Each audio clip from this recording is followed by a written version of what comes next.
Hi, this video is not for teenagers. It's not for young adults. It's not for middle-aged adults. And it's not for old adults. And it's not even for senile, elderly people. This isn't even for little kids. This is for newborns. Hi.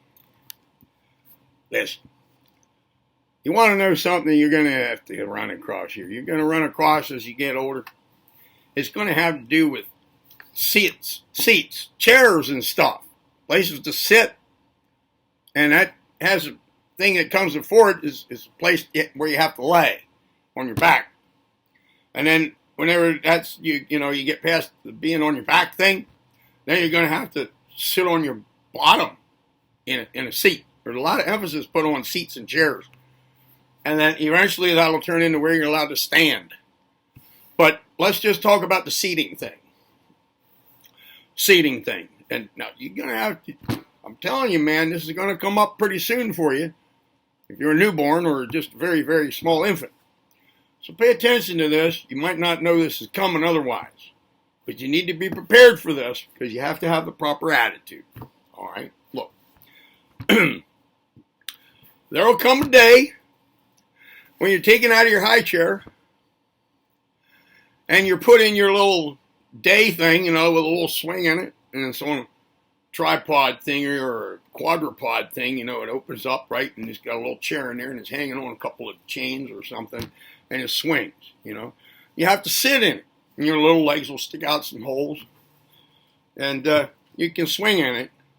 It makes you feel like you're not stuck in one place, but you are stuck in one place. The thing with your little leggies sticking out in the front. Okay, so you'll go from the high chair to the swinging chair to the car chair, the car seat, and then you'll go back to one of the other ones whenever you're not in the car seat anymore. I'll tell you what this turns into later on. This turns into, once you get to school, you'll have assigned seats. You're not allowed to sit anywhere else. Right? And then when you get into school, when you get to work, you'll have your cubicle. Now, it's all going to seem normal to you by then. But it's kind of, confining, restrictive, limiting, where you're allowed to sit, where you have to sit, and then where you're supposed to stand, where you're supposed to walk. Well, these things are all nice and tidy, for the orderliness of affairs in the world. Keeps things simple, builds nice habits and all that. But really, I want you to be aware of this, how one thing leads to the next. That's the important part here. You just watch it. You'll go from the high chair to the swinging chair to the stroller seat to the, the car seat. There's all the special seats. And then, whenever you get your own house someday, you'll probably have your chair in the living room. Nobody else is allowed to sit in your chair. You just be careful because this becomes mighty territorial. That's what it is. It's territorialism. Nobody's allowed in your seat, and you're not allowed in anybody else's seat. Well, la-ti-da.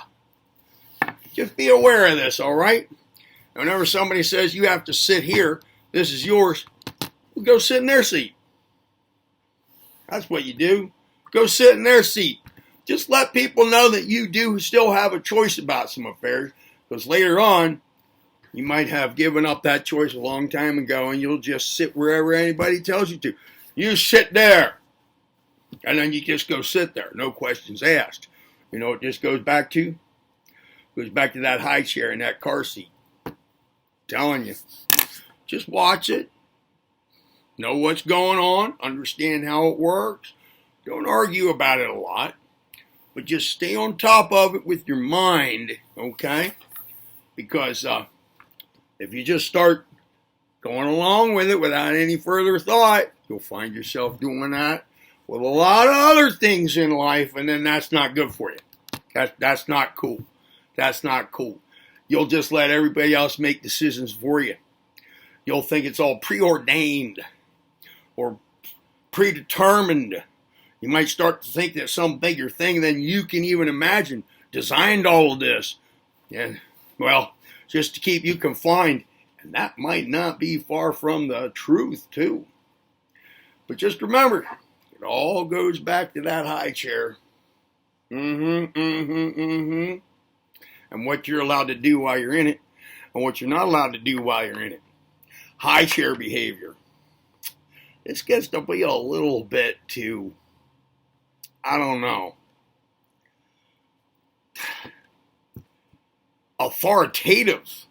You know, it really is. It really is. So just watch it. Be aware of it. Stay tuned to thinking for yourself about it.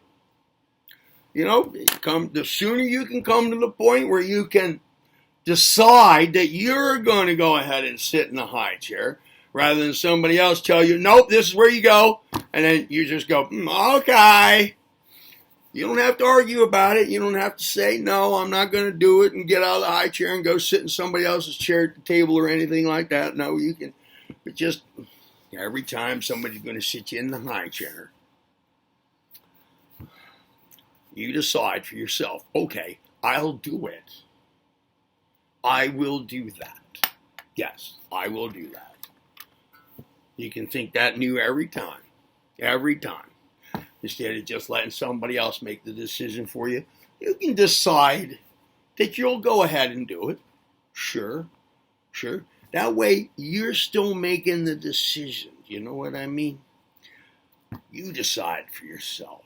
That's the way to go. Hi.